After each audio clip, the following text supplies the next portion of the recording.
Believe it or not, what we're doing on the beach today is picking up 2,000-year-old litter. These are not broken seashells. If you look closely enough, you can see the ridges. You can see that this was once pottery. And if you know your history, you'll know that the Romans destroyed the city of Caesarea, and that's where we are. We're on the beaches of the Caesarea, right by the Mediterranean. They destroyed that city in the year AD 68. A Jewish revolt had just started, and the Romans were determined to put it down. And they were going to destroy every city if that's what it took, and they started here at Caesarea. Herod had made a man-made port, a harbor. He built it out of stone. There was no natural port there, and so he had one built. When the Romans came in and destroyed the city, they took every piece of cookware and pottery and everything you could do to set up housekeeping, and they took it out to that harbor, and they smashed it on those rocks. For 2,000 years, these broken pieces of pottery have been trying to wash out to sea, but the tide keeps bringing them back up on the beach. And if you like free souvenirs, and I do, this is a wonderful tool to have. But what a great lesson this is for us too. Israel is a land that is almost rediscovering the Bible. All over this land, people are finding things that are proving the stories of the Bible to be true. In Jerusalem, in the last 100 years or so, the entrance and exit points of a tunnel that King Hezekiah dug have been uncovered. Hezekiah needed to protect his water supply against the Assyrian army, something like 2,600 years ago. Today, it's a place for tourists, as long as they are willing to take the 45-minute journey through the waist-deep water that still runs there.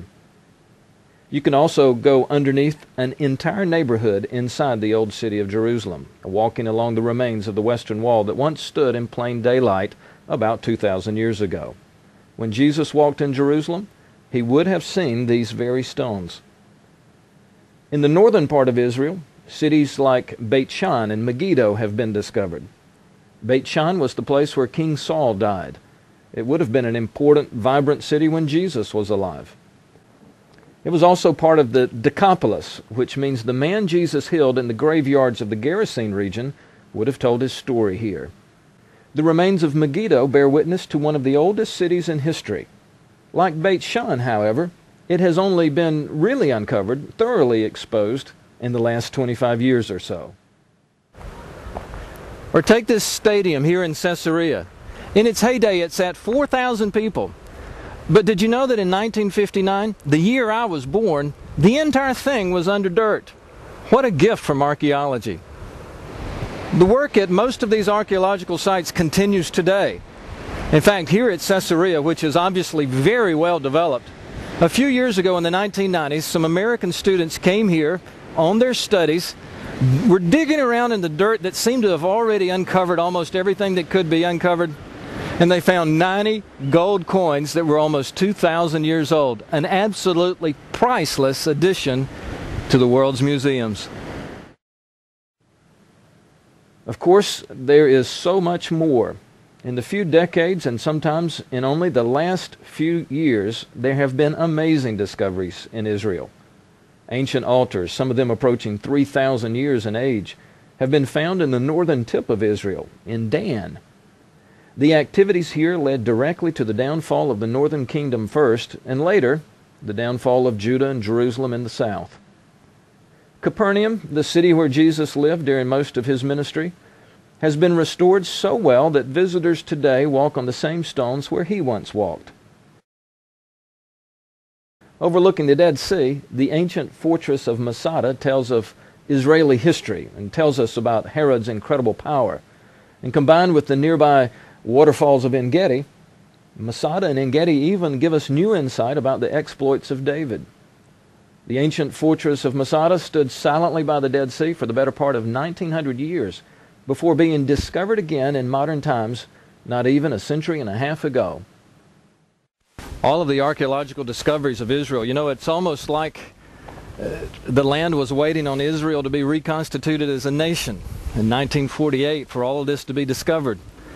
But I wonder if this is also true, that maybe God was waiting on our generation With all of our media, with all of our technology, to not only uncover these stones, but to understand what they meant and to communicate to so many. Do you realize how blessed we are as a generation? Just a short time ago, just a century ago, there was a lot of debate about whether or not the Bible was true, was historically accurate. One of the arguments that said that a lot of the stories wouldn't be true would be that the places mentioned in the Bible often did not exist. More and more, thanks to archaeological work, my friend, they exist now. We found them all under the dirt. There is more evidence today that the Bible is true from this standpoint than ever before in history, and you and I get to be a part of it. But you know, there's a sad truth. In Israel today, there are 9 million people. Only a very small fraction of those people are believers, or believers that Jesus Christ was the Messiah.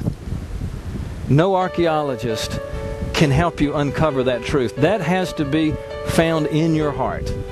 It's a bridge of faith that only you and I can build for you, for me, to understand that God loves us, that He became one of us to convince us of that love, and that He died for us to make sure that love would last forever. My friend, if you make that discovery in your heart, as I have made, you'll find it's the greatest discovery of a lifetime.